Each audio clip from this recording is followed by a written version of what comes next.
Iran versus America ইসরায়েলের যুদ্ধের মধ্যে এখন কি তুরস্কও ঢুকে পড়তে চাচ্ছে না? তা যদি না হয়, এই যে তুর্কি বাহিনীকে ইসরায়েলের সাথে যুদ্ধের প্রস্তুতির নির্দেশ দিচ্ছে কে? তুরস্কের প্রেসিডেন্ট রিসেপ তাইয়েপ এরদোগান। এখন শখ করে এই যুদ্ধের মধ্যে জড়াতে চাচ্ছে নাকি?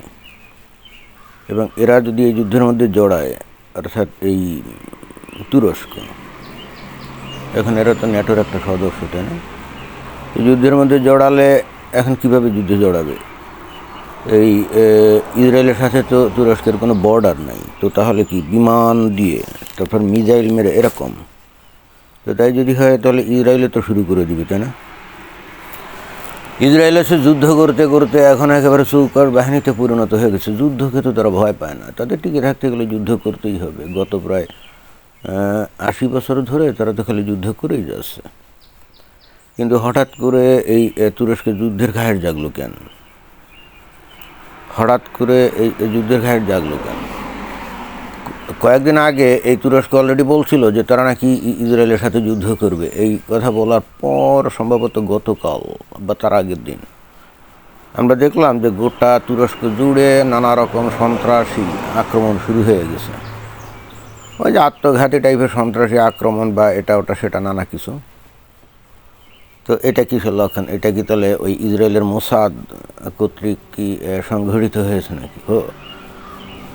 মনে হয় যে রিসেপ তাইয়েপ এরদোগান এটাই মনে করছে যে এইটা ইসরায়েলের মোসাদই করিয়েছে, তাই না? এখন ওই তুরস্কের মধ্যে একটা বিপুল সংখ্যা তো কুর্দি দিয়েছে, আর এই কুর্দিদেরকে এই রিসেপ তাইয়েপ এরদোগান কীভাবে কচু কাটা করে সেটা তো আমরা দেখি। খোদ নিজেদের ভূমির মধ্যে থাকা কুর্দিদের ওপরেই বিমান হামলা চালায়, তাদেরকে হত্যা করে। এছাড়া সিরিয়া অথবা এই ইরাক, বিশেষ করে সিরিয়া অঞ্চলে থাকা যে সমস্ত কুর্দি বিভিন্ন দল আছে, তো সেখানেও তো তুরস্ক টাইম টু টাইম গিয়ে বোমা টোমা মারে। স্বাভাবিকভাবে কুর্দিরা যারা নাকি তুরস্কের মধ্যে বসবাস করে, তাদের একটা জাতীয় টান আছে না, জাতের প্রতি তো টান আছে। তো যদি সিরিয়াতে কুর্দিদের উপরে আক্রমণ করে তাদের হত্যা করে, তাহলে তুরস্কের মধ্যে বসবাসকারী কুর্দিরা তো অবশ্যই রিসেপ তাইয়েপ এরদোগানের প্রতি ক্ষিপ্ত থাকবে। অর্থাৎ তাদেরকে দিয়ে খুব সহজেই কিন্তু সন্ত্রাসী ঘটনা সম্ভব। পরিস্থিতি বেশ জটিলতার দিকে ধাবিত হচ্ছে, তাই না? ইসরায়েল তো শুধুমাত্র একা না, ইসরায়েলের সাথে আছে আমেরিকা।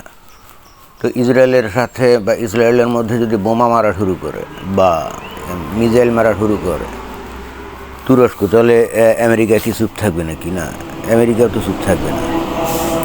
সেক্ষেত্রে আমেরিকাও কি তুরস্কের এগেনস্টে যুদ্ধে জড়িয়ে যাবে না? আমেরিকার কাছে তুরস্কের যতটা না মূল্য, তার থেকে অনেক বেশি মূল্য তো এই যে ইসরায়েলের, তাই না? তো ইসরায়েলের রক্ষার জন্যে তাহলে সেক্ষেত্রে আমেরিকাও তো তুরস্কের এগেনস্টে যুদ্ধে লিপ্ত হয়ে পড়তে পারে। আর সেটা যদি হয়, সেটা খুব ইন্টারেস্টিং একটা ব্যাপার। কারণ এই আমেরিকা হলো ন্যাটো যে গোষ্ঠী আছে তার নেতা, আর তুরস্ক হলো ওই ন্যাটোর একটা মেম্বার স্টেট। তো এখন ইসরায়েলের ওপরে যদি হামলা চলে আর ইসরায়েলের পক্ষ নিয়ে যদি আমেরিকা এই তুরস্কের এগেনস্টে দাঁড়িয়ে যায়, তাহলে ন্যাটোর দেশের মধ্যেই তো যুদ্ধ লেগে গেল, তাই না? তখন এই যে ইউরোপীয় দেশগুলো কার পক্ষ হয়ে দাঁড়াবে? এই তুরস্কের পক্ষে না আমেরিকার পক্ষে? অলরেডি আমেরিকা তো ওই ইউরোপীয় দেশগুলোর প্রতি ভীষণভাবে ক্ষুব্ধ। কারণ এই ইরান আক্রমণের সময় এই ইউরোপীয় দেশগুলো যারা নাকি ন্যাটোভুক্ত দেশ, তারা সাহায্য তো করেই নাই, এমনকি তাদের বিমান ঘাঁটি ব্যবহার করতে দেয় নাই, এমনকি তাদের দেশের উপর দিয়ে বিমান উঠতেও পারমিশন দেয় নাই। তো এমনিতেও তো একটা দুর্দান্ত টানা পড়েন এর মধ্য দিয়েই যা আসছে। এখন যদি তুরস্কের সাথে যুদ্ধ লেগে যায়, তখন আসলে ঘটনাটা কী হবে আমি বুঝতেছি না।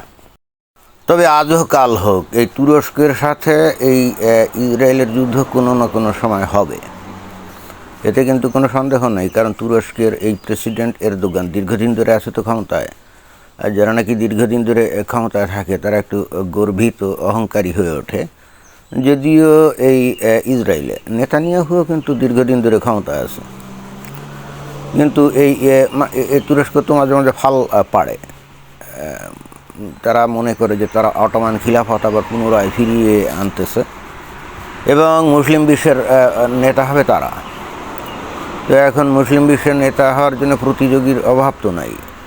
তুরস্ক যেমন নেতা হতে চায়, ওদিকে সৌদি আরবও নেতা হতে চায়, আর এদিকে ইরানও নেতা হতে চায়। আর মাঝখান দিয়ে ওই ছোটো ছোটো দেশ কাতার, দুবাই, এরাও তো ভুঁইফোড়ের মতো গজিয়ে উঠে তারাও কিন্তু নেতাগিরি করতে চায়। মুসলমানদের মধ্যে এই যে নেতা হওয়ার যে একটা প্রচণ্ড প্রতিযোগিতা, এটাই তো বস্তুত এদের মধ্যেকার অনৈক্যের একটা বড় কারণ, তাই না? এবং এইটা যে এখনই শুরু হলো তা না, খোদ একেবারে নবী মারা যাওয়ার পরেও কিন্তু এই একই ঘটনা ঘটছিল। আমরা সিরাত এবং আমরা হাদিস থেকে জানি যে নবী যখন মারা গেল তখন ওই মুসলমানদের নেতা কে হবে এটা নিয়ে কিন্তু মদিনাবাসী এবং মক্কাবাসীদের মধ্যে একটা মানে প্রচণ্ড প্রতিযোগিতা শুরু হলো। খালি মক্কা আর মদিনাবাসীদের মধ্যেই যে প্রতিযোগিতা শুরু হয় তাই না, আমরা যে চারজন খলিফার নাম জানি না, যে আবু বকর, ওমর, ওসমান, আলী, এদের মধ্যেও কিন্তু গণ্ডগোল গ্যাঞ্জাম শুরু হয়েছিল। কীরকম? সেটা হলো যে নবী মারা যাওয়ার পর তার যে চাচাতো ভাই, এই যে আলী কিন্তু তার চাচাতো ভাই, আলীর বাপের নাম হলো আবু তালেব। তো আবু তালেব কি আপন চাচা ছিল না নবীর? তো এই আবু তালেবই কিন্তু সর্বপ্রথম ওই মুসলমানদের নেতা হতে চাইছিল। তো তখন ওমর এটাতে প্রচণ্ড রকম বাধা দেয় এবং দিয়ে অতঃপর আবু বকরকেই নেতা বানিয়ে তার হাতে বায়াত গ্রহণ করা শুরু করে। এবং তখন এই আলী কিন্তু সেখানে এই আবু বকর যে খলিফা তার হাতে বায়াত না নিয়ে চলে যায় এবং প্রায় 6 মাস দূরে দূরে থাকে। এবং এরই মধ্যে একদিন ওমর তার দলবল নিয়ে এই আলীর বাড়িতে গিয়ে হামলা চালায়। এবং কথিত আছে বিভিন্ন সূত্রে যে তখন এই ওমরের লোকজন কি করছে, ওই আলীর দরজায় আঘাত করেছে। তো আঘাত করলে পরে দরজার পাশে ছিল ফাতিমা, অর্থাৎ এই আলীর ওয়াইফ, স্ত্রী, যে নাকি হযরত মুহাম্মদের মেয়ে। তো এই ফাতিমা ছিল গর্ভবতী এবং তখন ওই ফাতিমার গর্ভপাত হয়ে যায় এবং তখন যে আঘাত খায় সেই আঘাতেই তার মৃত্যু ঘটে। এটাই আমরা কিন্তু এটাই জানি। অন্তত ইসলামের ইতিহাসে, সিরাতে, তাফসিরে এরকম আছে। অর্থাৎ আমি যেটা বলতে চাচ্ছি, মনে করার কোনোই কারণ নাই যে একেবারে প্রাথমিককালের মুসলমানরা তারা খুবই মানে জনদরদি টাইপ ছিল, খুবই উদার ছিল, মোটেও তা না। ক্ষমতা লিপ্সু ছিল না, এরকম আমরা শুনি, প্রচার করা হয়, বাট আসলে তা না। তো যাই হোক, সেই লিগ্যাসি বহন করেই কিন্তু এখনও চলছে। এই শিয়ারা কিন্তু এই যে হযরত আলীর লিগ্যাসি বহন করে এবং তারা শুধুমাত্র আলীকে ছাড়া আর কাউকে খলিফা মানে না। এবং ওই যে আবু বকর, তারপরে ওমর, ওসমান, এদেরকে তারা ক্ষমতা লিপ্সু হিসাবেই এই শিয়ারা মনে করে এবং তাদেরকে তারা খলিফা হিসেবে মানে না। এবং এটাই হলো শিয়া এবং সুন্নিদের মধ্যে তফাৎ, যেখানে সুন্নিরা সবাইকে মানে অর্থাৎ আলী, ওমর, ওসমান, আবু বকর সবাইকেই খলিফা হিসেবে সুন্নিরা মানে, বাট শিয়ারা কিন্তু শুধুমাত্র আলীকেই মানে, অন্যদেরকে মানে না। And this is the fundamental difference between Shiite and Sunni. তো যাই হোক, এখন হুমকি দিয়ে রাখছে এই তুরস্ক যে তারা ইসরায়েলের এগেনস্টে যুদ্ধ করবে এবং সেই ক্ষেত্রে আমেরিকার ভূমিকা কী হবে সেটা আমাদের দেখতে হবে, তাই না? অথবা আদৌ যুদ্ধ হবে কি না। তবে কোনো না কোনো দিন যে হবে এতে কিন্তু কোনো সন্দেহ নাই। ধন্যবাদ।